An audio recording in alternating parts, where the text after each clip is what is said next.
Hi, and welcome to the 7th episode of Our Connected Future. I'm your host, Max Peacock, and in this episode, I'm joined by Vanessa Thomas.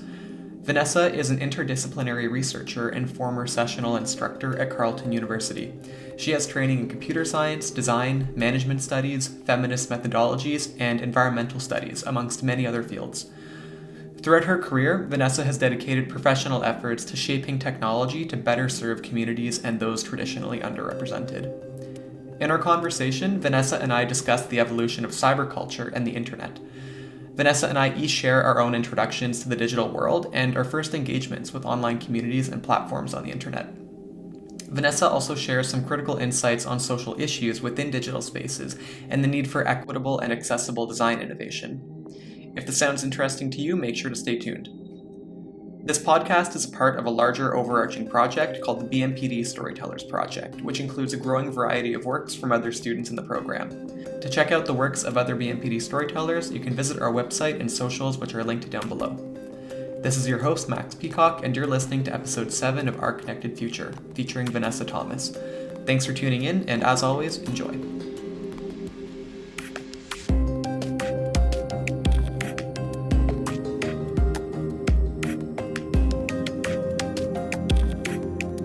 Okay, Vanessa, thanks so much for being here today. I'm really looking forward to our conversation. Thanks. I'm really looking forward to our conversation too, Max. Thanks for having me. Awesome. Yeah, no problem. So a lot of our student listeners will probably know you from one of our first year courses, which is actually one of my favorite courses that I've taken in the Bachelor of Media Production Design program, which is iTech 1000, Intro to Interactive Multimedia Design. So I was hoping as an introduction, you can maybe tell us a bit about how the opportunity to teach that class came up and how it kind of relates to the rest of your professional career. Yeah, absolutely. And this is probably going to be the most disappointing answer to one of your questions. I came to that position really in a straightforward way. I applied to it. I was moving to Ottawa after wrapping up my postdoc in Denmark, and I was just sort of looking for opportunities to keep one foot in academia. And I was doing already work outside of academia as my full-time thing. So Carleton had all of these positions open to teach little classes here and there. And I found iTech 1000 and I thought it was so perfect for me because, as you know, iTech 1000 is this like really interesting course that jumps all over the place from like actual technical things like how do you do binary to then some more theoretical like what is inclusive design sort of concepts. And that actually fits really well with what my whole career has been. I'm both a technical person and a design person. So when I chatted with Chris Joslin about the course, I was like, yep, that's for me, I'll teach that. And then I did. Just for that one term, actually, that you were there. So then I moved on to other courses that also fit my background. But yeah, it just happened to work out timing wise. I moved to Ottawa, the role was open.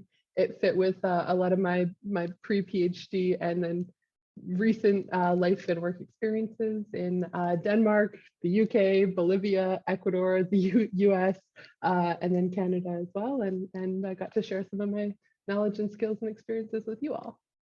That's so awesome. At that point in your career, did you already have a really clear vision of where you kind of wanted to go with your research, or were you still kind of navigating all of that at the time?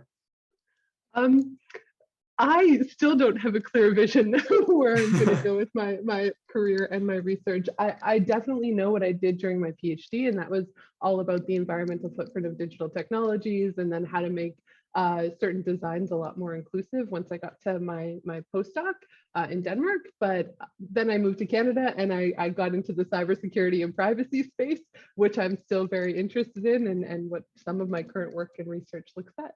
But then I still have this other completely unrelated mess of stuff about defunding big tech and making digital spaces more equitable, which have nothing to do with privacy and security. So yeah, I think I'm still figuring all of that out, and I'm in my mid-30s, so maybe someday I will grow up and be an adult and know exactly what I'm doing, but for now I'm just I've got my fingers in a lot of different pies. I'm curious to know, what was your personal introduction to the internet and to cyberculture? Like, how did you start exploring this space, whether personally or professionally? Am I allowed to ask you that question after I answer this question? Because I'm super curious to like do a comparison. Yeah, absolutely. Do you want to answer first? Okay, yeah, for sure. And it is a great question. I was thinking really, really hard about what my introduction to the internet and cyberculture were, because again, I am old. And I think my actual first introduction to the internet was in like grade 6 or maybe grade 7. We had one of the first like internet connected learning experiences in my school, and this is in Alberta, and we got to like connect with other students elsewhere across the province and get to share our opinions on like this learning experience that we had. And it just like blew my mind that I could be talking with somebody who lived really, really far away and like learn from them and share experiences from them or with them. But then I didn't actually get the proper internet, like the real internet, dial-up internet in my house until like 1999 or 2000. Like I come from a low-income family, so like we just didn't manage to afford it until I was it's quite late in the internet game, I guess. So I missed a lot of the early cyberculture things that people talk about. I never had a GeoCities site, but I know lots of people who did. I vividly remember getting involved with Napster and using Napster in the early 2000s. I spent a lot of time on their forums. I spent a lot of time on Canadian band web boards, which was a really big thing in the early 2000s. Like all the bands in Canada had places that you could go and like chat with the band, and I was like shit posting on a bunch of them. And then of course also using ICQ to like talk with people from all over the world. And it was just like a really exciting time to be on the internet, because it felt like everything was possible. Like the differences between famous band members and me were completely flattened when I could just chat with them on the internet, and I could talk with people in other countries, and it felt like the world of possibilities was in front of me. But it has definitely changed since then. I was going to say, like, when I hear people talk about that kind of era of the internet and those earlier days than what we're experiencing right now, it's that kind of unprecedented sense of optimism about what this whole thing could be. And I don't know, maybe we don't feel that as much these days. And I'm curious to know any thoughts on why that is, in your opinion. I have many thoughts. I still so want to hear about what your introduction to the internet and cyberculture was, though. Sure. Can we do that? Can we jump? Can we? Absolutely. So I'm a 2001 baby. And so I think I got my first iPod Touch. That was like the first personal device I ever had when I was in like grade 6 or grade 7. And there were already social media platforms that existed then. So I remember getting Instagram when I was kind of like at the end of middle school, probably in like grade 8. And that was kind of like when Tumblr was on its way out. And so I think there was definitely a lot of cyberculture on Tumblr. And I think we kind of saw a lot of that leaving Tumblr and heading towards Instagram when that was becoming a bigger platform. And so I think I definitely experienced a lot of that. And then YouTuber culture, I would say, was also really big when I was in middle school and in high school. And I watched a lot of YouTube, really enjoyed YouTubers like Connor Franta and Tyler Oakley, and a lot of like the British YouTubers that were big back then. That was a really fun time. And then now, I don't know, TikTok is huge now, and I spend a lot of time on TikTok, more than I should. But I don't know if there's as much of a creator community on TikTok. It feels like there's a lot of niche individuals, but it doesn't feel like... it doesn't feel as community oriented the way that there used to be like the big YouTube conventions and stuff. But for me, it definitely started with some of the bigger platforms like Instagram and YouTube. And I didn't really experience much before then on the internet. Yeah. So that's really interesting, because I still don't use TikTok like almost at all. People will send me TikTok videos. I will watch them, but I've not created any content. So there's a whole world of cyberculture in that space that I'm not familiar with. And I saw one of my favorite academics, Casey Feisler, she was talking about how much more difficult it is to earn income on TikTok than it is on YouTube. So even for people who try to earn a living online, like trying to find the right platform and the right venue to do that in is much more of a challenge than it was, when I was first starting out and anybody could try to sell their shit just with their like put together website. It was very much a different time and a different space. So to jump back to the question that you had about sort of like the transition to now, I think was maybe, actually, could you restate it just so that I'm not like bungling up your question? Well, you mentioned like the sense of optimism and about the internet when you were kind of first getting into it, and how that's kind of different to where things are at right now. Like, how do you think we got there? And would you even agree that there is a change in attitude? Yeah, yeah, okay. So I'm glad you did restate that because I was going to answer something slightly differently. I think that you can still find a sense of optimism in certain communities online, and like certainly for folks in communities that otherwise would have a really difficult time connecting with each other. So like I'm a member of the queer community, and I know that I see a lot more really like supportive community groups online now that like share people's experiences and help people sort of talk about the challenges that they have. And so that's still a really hopeful and positive side of the internet. Certainly there's also the harassment of those same communities who are using the internet for this like wonderful positive thing. And then there's all of the other issues. But I try to remind myself to hold on to at least some of the positive dimensions of our current state. But we Mhm. definitely have gotten to this much more negative place where, you know, Facebook has helped perpetrate genocide. Communities are getting harassed more online. Women and racialized communities and queer communities especially face a lot of doxing and harassment, which just wasn't there early on, and wasn't as targeted early on, even though certainly there were issues around human trafficking from the beginning. Um, I don't know that it's easy for us to unpack exactly how we got here. I know that there are plenty of internet historians who try to make sense of it, but you know we're dealing with a piece of infrastructure, a piece of global infrastructure that's being funded and built by different economic interests, by different interpersonal and political interests. And what we see when we access the internet in English or in French, if you're in Canada too, and you're sort of looking at French content being created in different places, it's also very different than what you would encounter if you access the internet in Spanish or in Chinese or in Thai or like any of the other languages that you can find unique, specific niche communities and content in. So I don't know that it would be fair to try to speak broadly about how all of the internet got to this dark and negative space, even though a lot of it definitely is. I think it's really important to try to keep our Euro-Western perspectives in mind when we do talk about that sort of stuff. And certainly other historians of the internet and of cyberculture will have way more interesting things to say about this than I will. Yeah, I think those are super important points. I think even just thinking about social media, I think we so often assume that the platforms that we're used to engaging with on a daily basis is like the normal for the globe, but that's so far from the truth. And there's so much more to the internet than what we really access when we use it on a daily basis here in North Absolutely. America. I'm wondering, like, were there any notable transformations in web tech and the culture surrounding it that you experienced in your life, like whether it was the transition to what we call Web 2.0 or kind of the rise of big tech and these really dominant social media platforms? Were there any like notable moments for you in your personal life or professional life?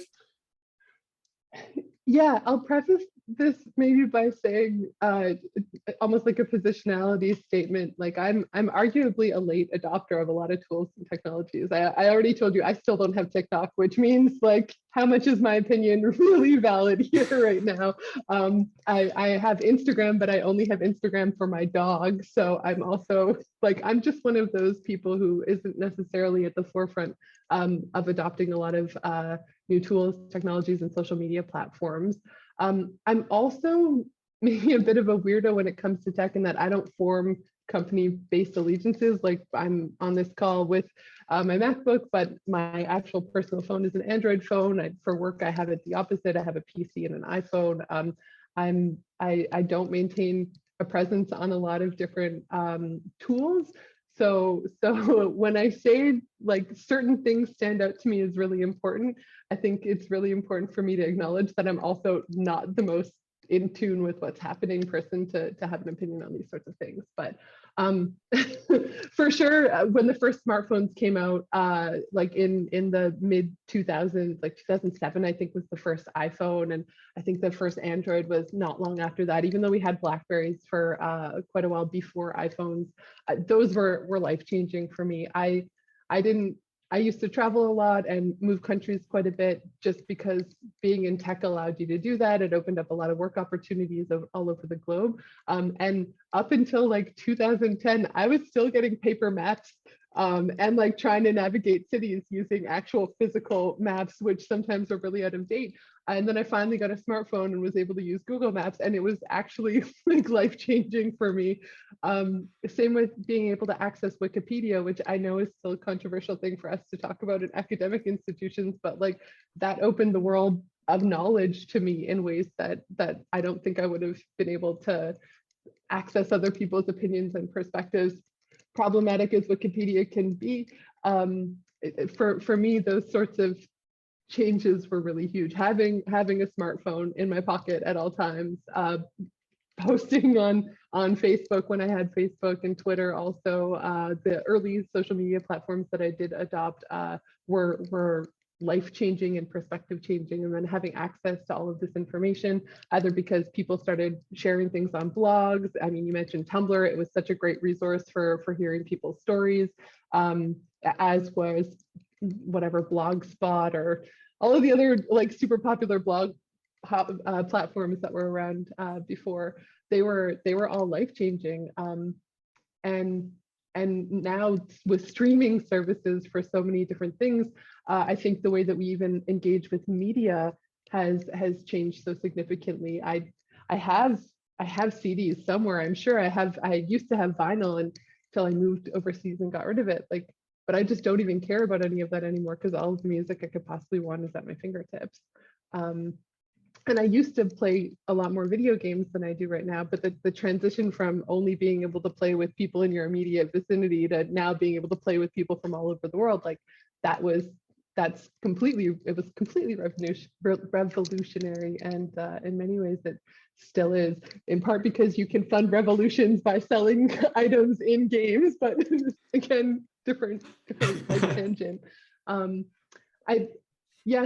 I would as a word vomit there for you, just sort of offer all of those different points in time: the creation of social media platforms, the creation of smartphones, massive multiplayer online games, Wikipedia, things like that. They were all huge and fundamental to changing how we all interact with each other, especially for you growing up with it in junior high. Like, I can't even imagine that. Like, I was so awkward in junior high. I couldn't imagine if I felt pressured to like post things on social media at that time too. Yikes. Yeah, I don't know. I guess at that age, I don't know if I was thinking too critically about what it meant to have like a digital presence, and how should you think about the identity that you're portraying on the web versus the person that you are in real life. I think people kind of relate differently to that distinction in personas. Yeah, Do but you relate differently to them? I think after high school, I decided after high school that I just wanted to take a break from social media, and that had a really positive impact on my mental health. Not because I was all that active on social media beforehand, but it felt more engaging to just be fully present in actual life and not be thinking constantly about, who is looking at what I'm saying on the internet. Because, you can really nitpick over the data because it's all just there. And it's really designed in a way that's meant to keep you stimulated and kind of checking it constantly, which is what the products are meant to do. And they do a great job of doing that. But when you look at the motivations of the designers and who these products are actually being developed in the interest of, that was pretty eye-opening to start to look into that. There was a documentary that came out, I think when I was finishing my first year of university, The Social Dilemma, which maybe you're familiar with. It's made by the Center for Humane Technology, and they share a lot of resources about the importance of ethical design. And that was really eye-opening for me. So that kind of, I think, gave me a bit of a refreshing perspective on social media and how we should just be thinking critically about the way that we use technology. I don't know where I was really going with that, but what are your thoughts on that? I mean, so that movie was really interesting because it was super controversial in a lot of academic communities. The guys who made it basically erased a ton of work that was already done by women and racialized scholars. So I never watched that film because there was so much criticism of it by people in my communities. But I do know that, you know, lots of other media since has covered similar topics. There was a really great movie, oh my gosh, and I'm blanking on the name of it, but I think it was Joy Buolamwini's work was in it, all about facial recognition and how Coded bias. Thank you, yes. Yeah. And there was another sort of similar thing, I think with the oh my God, and I'm now of course blanking on all of their names. The lady who wrote Algorithms of Oppression, I want to say Safia Noble. There's been a lot of other great critiques of social media platforms, and certainly the dark patterns that you just referenced, where designers intentionally create platforms that either keep people engaged or make it difficult for them to change their privacy settings, or make it difficult for them to know exactly how to opt out of certain things that are part of the design.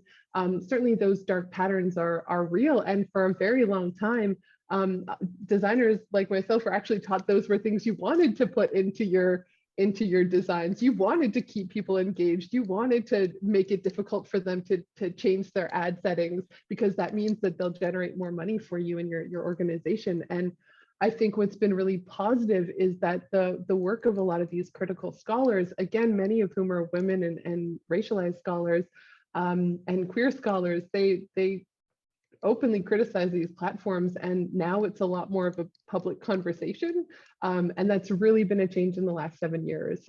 It's we have a lot of really bright people to thank for that conversation being more commonplace, because otherwise I would think we might still be in a position where designers like ourselves would be getting trained that these were good things to do, and you wanted to manipulate people and you wanted to keep them engaged. So I think it's hopeful that we're getting to that place where we can be a lot more critical of tech platforms, and to have these conversations about taking breaks from using them, and maybe not prioritizing them so much as a way to connect with communities. For me, I think that's really hopeful. For sure. What do you think are the main challenges that we need to be thinking about for the next 10 years as we continue to innovate in these areas and on these platforms? Yeah, that's a great question. And I think the answer to that question probably changes every day, every week, every month. It'll depend on what part of the web you're in, or what parts of the world of cyberculture you're involved with, as well as then whose perspectives we're going to prioritize, what languages we can access content, and all of that sort of stuff. But I think we're still at a point where even just the digital divide, which is this idea that there's a gap between people who have access to affordable, reliable internet services, and the skills and the tools and the time necessary to take advantage of having access to the web, and then those people who don't have that. I think that's a persistent problem in Canada and globally. I mean, we also have challenges around accessibility, the diversity of perspectives of the people who are building and deploying technologies, whether that's just prioritizing non-Euro-Western thought in designs, or like even visualizations, I think. We still have problems around harassment of women, queer and racialized folks online. We have over surveillance of people, even though there's no need for that surveillance to be happening. There's this, there's human trafficking via the web. There's so many challenges that we still need to work through and address.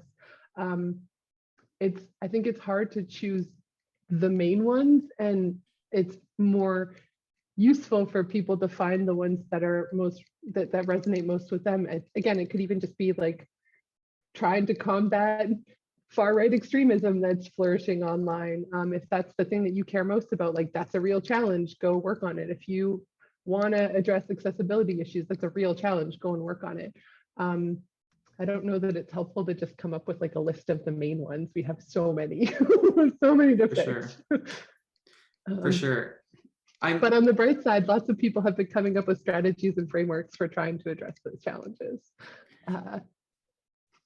Yeah, and I'm super optimistic about those. I think it's so challenging when we've got these platforms that are so powerful and enable people to connect at a rate that's completely unprecedented.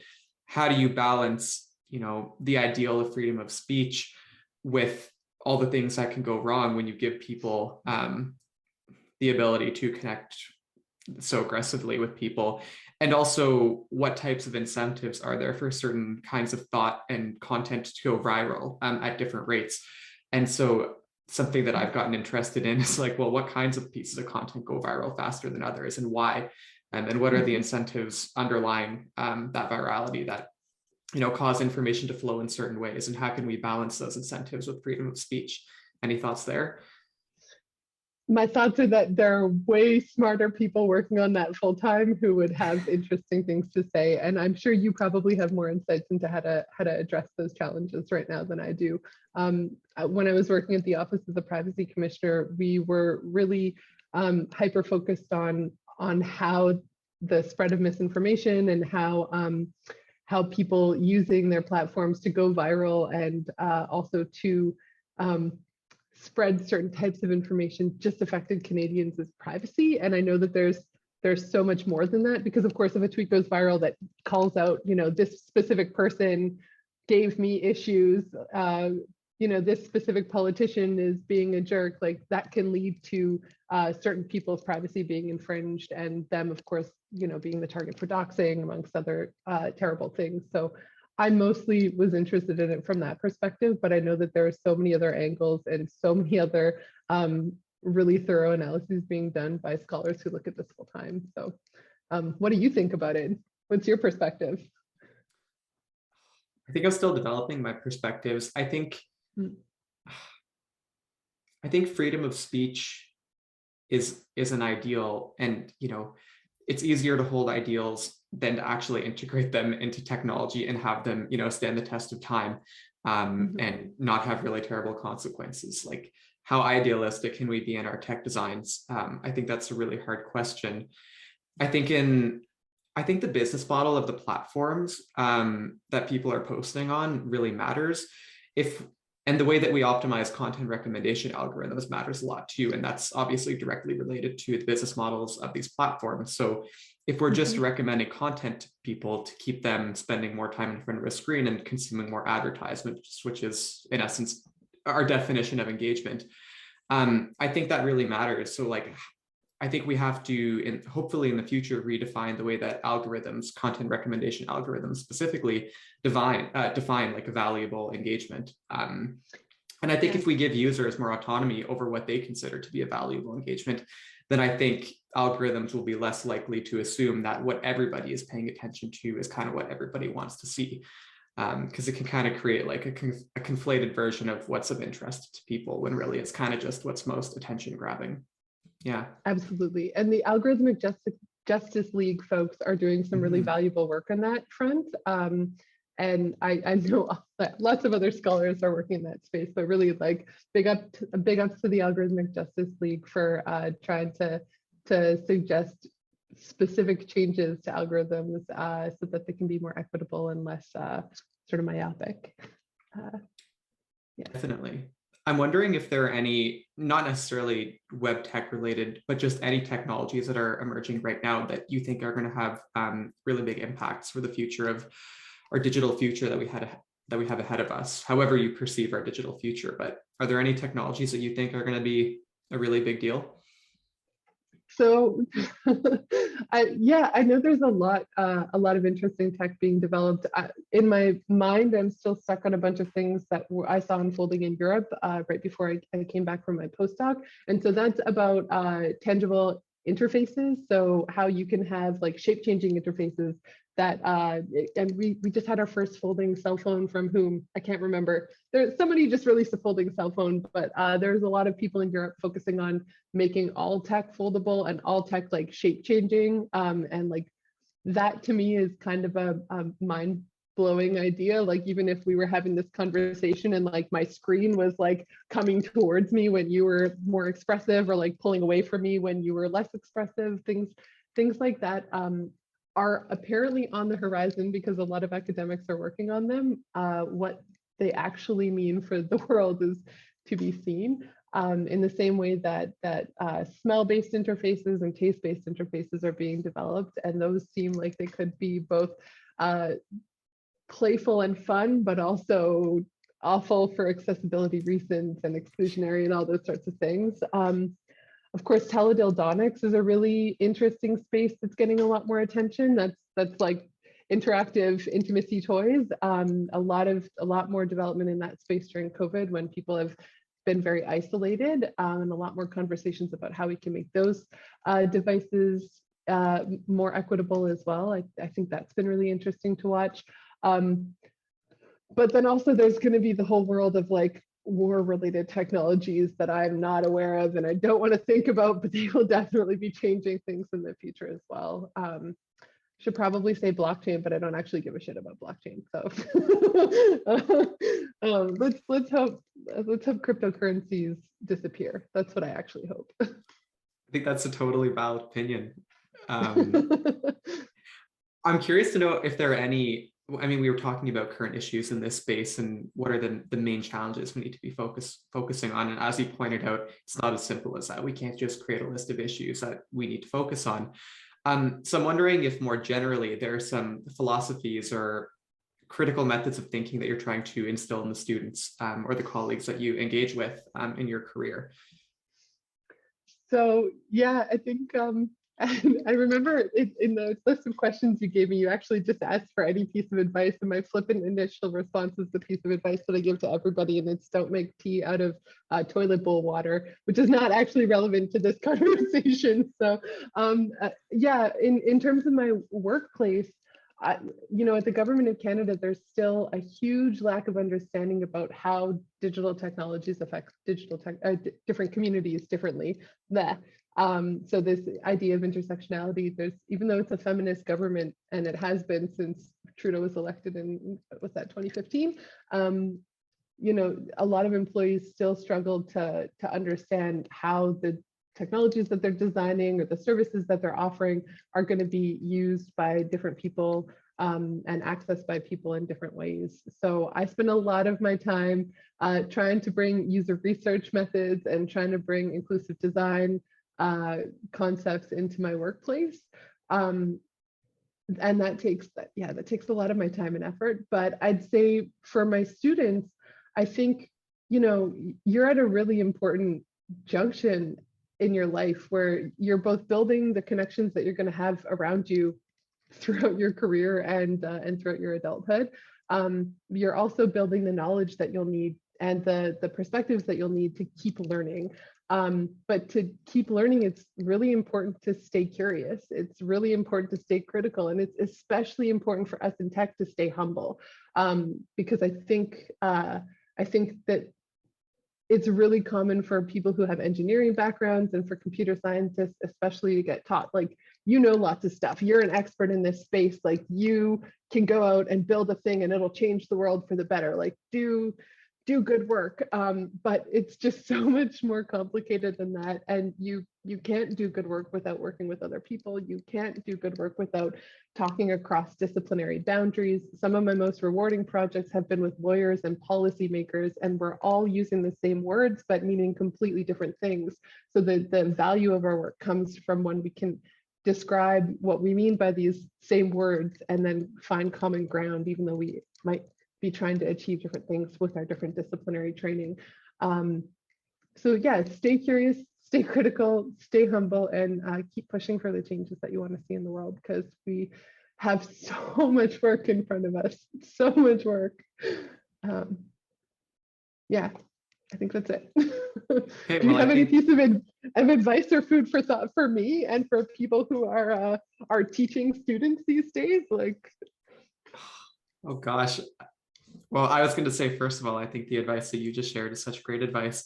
I don't know if I feel particularly qualified myself to be giving advice to educators, but I could just say, even just from the perspective of being one of your students and being in the interactive multimedia design class, that was incredibly eye-opening. Just to get a high level overview of what it even means to be a designer. And get some insight into the actual technical side of things, but then at a high level, like how do you even think about the process of designing a product, and for who, and who do you have to be taking into consideration throughout that process, and how do you actually do that? I kind of wish that some of those skills were taught to me a bit sooner, because, you know, I've only had that knowledge for maybe 2.5 years now. But, you know, if I got that introductory lesson maybe back in high school, it would have given me so much more perspective on what I've learned since then. So I guess I would like to see maybe some of these concepts being introduced earlier on in the education system, because it can feel like a lot of the concepts we're learning are very out of date.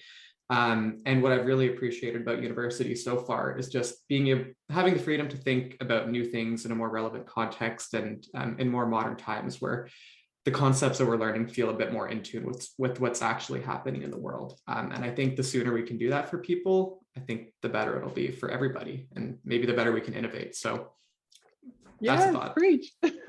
Yes. Yeah. I also sometimes think about that, if it makes you feel any better. Like, why didn't I know this stuff when I was 19? Why didn't I get taught this stuff in high school when I was first learning about computers? And there are reasons, and I don't, for me at least, because I'm so old, I don't think for me it's helpful to dwell on like why weren't things better back then. But I have to focus on helping prepare more people to fight the challenges, fight the battles that we have to in front of us. So I'm so glad that you felt like you learned a lot. I'm so glad you're taking some of those lessons with you. I'm so glad you're doing this podcast. It's so cool, Max. And it's been super fun talking with you. It's been super cool to talk to you too. Thanks so much for taking the time. Yeah. Thanks for tuning in to the 7th episode of Our Connected Future. For updates on this podcast and the other BMPD storytelling projects, please visit our website and social links down below. This is your host, Max Peacock, signing off, and you'll hear from me again in the next episode. Cheers.